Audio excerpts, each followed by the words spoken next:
Welcome to HSBC Global Viewpoint, the podcast series that brings together business leaders and industry experts to explore the latest global insights, trends, and opportunities. Make sure you're subscribed to stay up to date with new episodes. Thanks for listening, and now on to today's show.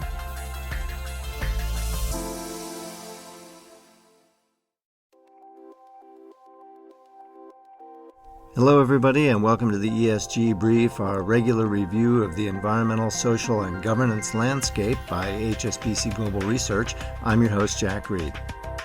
In this edition, we're looking at the ESG team's recent report on corporate diversity and data science. Using the powers of natural language processing, what can we learn from the transcripts of corporate conference calls with investors about employee gender diversity? Are the words from executives about diversity translating into actions that actually diversify the workplace?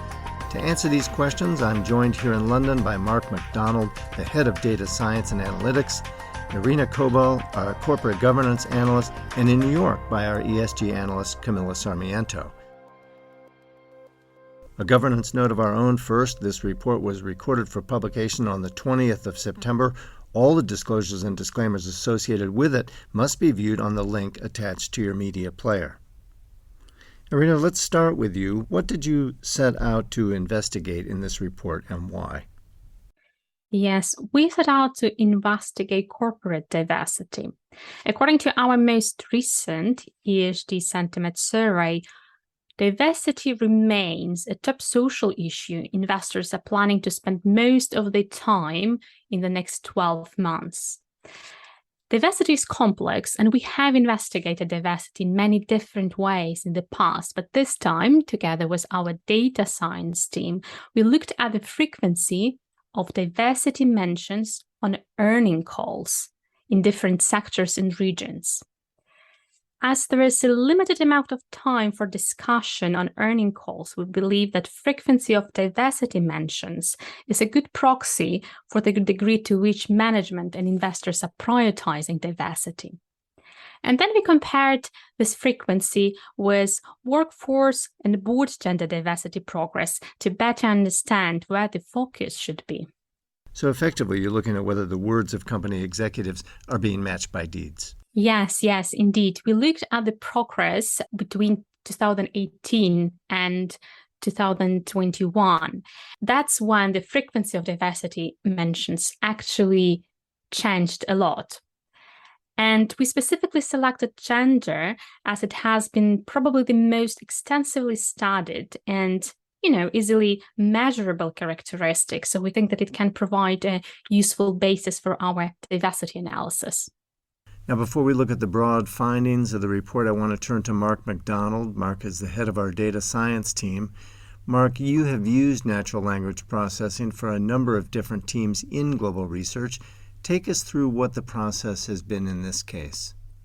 So again, in this situation, we're returning to the what companies are saying on their earnings calls. And we keep returning to this because it's a fantastically rich data set. Now, of course, analysts and investors will often dial into a conference call and listen to what's being said. And the reason that they do this is that often on an earnings call, information is disclosed which may not be officially disclosed anywhere else. Now, we're not listening to the calls. We're using earnings call transcripts. So after the call, what's said on the call gets transcribed. And then we apply our natural language processing techniques to this. And the reason that we do this is you get a vast amount of information. In each reporting season, you get thousands of new transcripts. And this is millions of sentences. And that's obviously far too much material for any human to even really scratch the surface. But of course, that's perfect for a machine. Our natural language processing algorithms can just as easily be applied to like thousands of earnings calls as they can to one. So it's a very powerful analytical technique that can bring out sort of macro themes from very micro data sets. And presumably you can strip out a lot of the noise. For example, words like diverse or diversification, which could be applied to a lot of things that aren't necessarily about gender diversity. Yes, that's it. That's exactly right. The key aspect of any of these natural language processing analyses the first step is to hone in accurately and precisely on the subset of the sentences that are about the theme at hand. And that's often the most time-consuming part of the analysis is improving that until that works. Turning to you, Camilla, what does the data show us? So when looking at our data, we found that diversity discussions on earning calls have increased exponentially over the past decade. So looking at 2021, they are about 15 times more likely to occur than a decade ago. And we found similar trends relating to just specifically speaking about board diversity as well. Now looking at 2022, we don't have obviously a complete year of data yet, but it is coming in slightly below 2021 data. Now we think this could be attributed to various global events that may have shifted company focuses towards managing these emerging risks, but we still think that diversity and inclusion is very much remains a top priority for corporates and investor engagement, as Irina had said. From this vast amount of data gleaned from transcripts and the specific mentions of diversity in conference calls, what's the takeaway, Irina? So our main takeaway for different sectors and regions is that investors should consider the risk of diversity washing. And I'm saying this because when we match the high frequencies of diversity mentions, we realize that it's not matched by gender diversity progress. So most of the diversity discussions, they are actually driven by management on the calls. And we see a lot of general comments. For example, they're talking about maintaining a strong focus on diversity, remaining actively engaged to foster gender diversity, or being satisfied with their diverse qualified boards or progress made. So as you can see, those are really all general comments, and they often give no detail as what it actually means. So we think that corporates, they actually feel stakeholder pressure to make a statement on diversity as if to check a box without strategically acting on improving diversity without their businesses.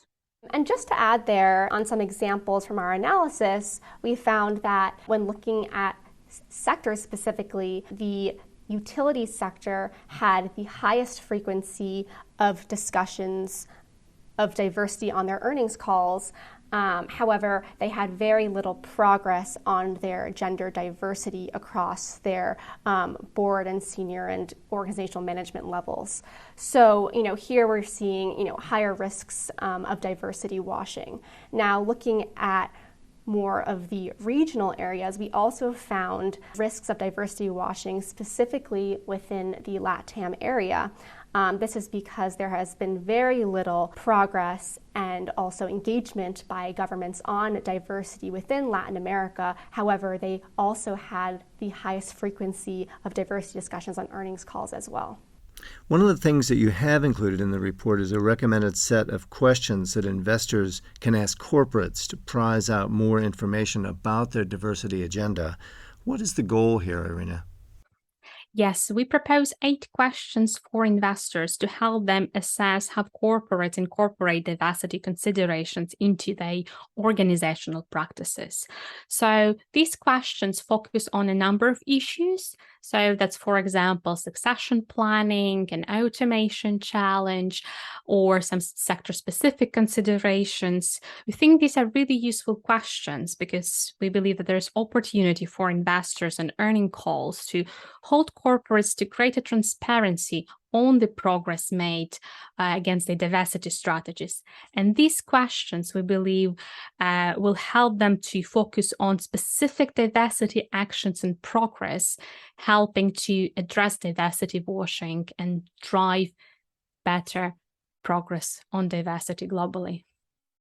And Camilla, aside from the issue of diversity washing, what else stands out in this research at a sector level? I think one of the main differences in the sectors that we found was kind of these sector-specific differences in historical gender makeup. So we have a lot of sectors that have been the majority female or majority male, and what this means for diversity is a question that we asked ourselves. A prime example here is the basic materials sector, which has been very male-dominated, and this has been due to many of the characteristics like physical strength that are needed in the industry. So there are very different views on what the gender balance should be in different sectors. We believe there's just a continuous focus on diversity will promote gender diversity. Again, to the basic material sector, while they still are majority male, they have had some of the largest progress percentages across the sectors. And there also is the opportunity here for different technologies and automation, which could allow these sectors to become more gender balanced as different characteristics like physical strength with new technologies might not be as important. And how does the data that you're looking at differ on the regional level? So I think the largest consideration regionally is the regulatory initiatives that are being put in place to promote diversity by different regulatory bodies around the world. So we have seen this through disclosure requirements and through board and senior management level quotas and targets, and more specifically relating to the UK and the US areas that have been promoting diversity. And when we look at our diversity discussions on earning calls, we found that those regions which had a high frequency of diversity discussions also had regulatory initiatives in place. And so we found that these kind of regulatory initiatives that are going on have been key drivers, we think, of these discussions that are happening on earnings calls. So lots to digest in this report and some helpful guidance for investors who may want to push corporates on the precise actions underway on diversity. A final question to you, Mark. The use of data science and natural language processing in HSBC Research's products and services has clearly grown over the past couple of years. What are you learning in the process here? Well, in many ways, the way that we've been doing this is actually the ESG team have been helping out the data science team. So often with these natural language processing analyses, one of the hard things is to identify accurately and precisely the sentences that are about that topic. And with many ESG themes, the language that would be used to discuss that theme is often used metaphorically elsewhere. So as an example, if you simply search for the word environment on an earnings call, the vast majority of those are false positives, where it's people talking about the funding environment or the competitive environment. And similarly, mentions of sustainable are typically talking about dividend sustainability rather than ESG sustainability. And so the only way to accurately hone in on many of these ESG themes is to train a machine learning model how to identify them. And what this means is that you need trained experts to go through thousands of examples of sentences and to mark them down. This one is relevant and this one is not. And with enough examples, these models can hone in and accurately identify, yes, this sentence is about that theme, and no, this sentence is not. And so we've been working closely with the ESG team. They are the trained experts that I referred to that have done this analysis. So we now have these models that can hone in at a very granular level and say, yes, this sentence is about this theme, and then we can start applying that analysis in a variety of ways. So really, I'm fantastically grateful to my colleagues in the ESG team for that work. Mark, Camilla, and Irina, thank you very much. Super interesting report. Thanks, Jack. Thanks for having us on the podcast. For Global Research clients, the full report is available on the research website at research.hsbc.com. The report's also showcased on the Global Research app. Thank you for joining us. If you have any questions, please do email us at askresearch@hsbc.com. And don't forget, if you're listening to this podcast at your desktop, you can also find the ESG Brief on Spotify and Apple, along with our weekly macro viewpoint and our newest podcast, Under the Banyan Tree. Just search for the HSBC Global Viewpoint channel, and you'll find us there. Thanks very much for listening. We'll be back soon.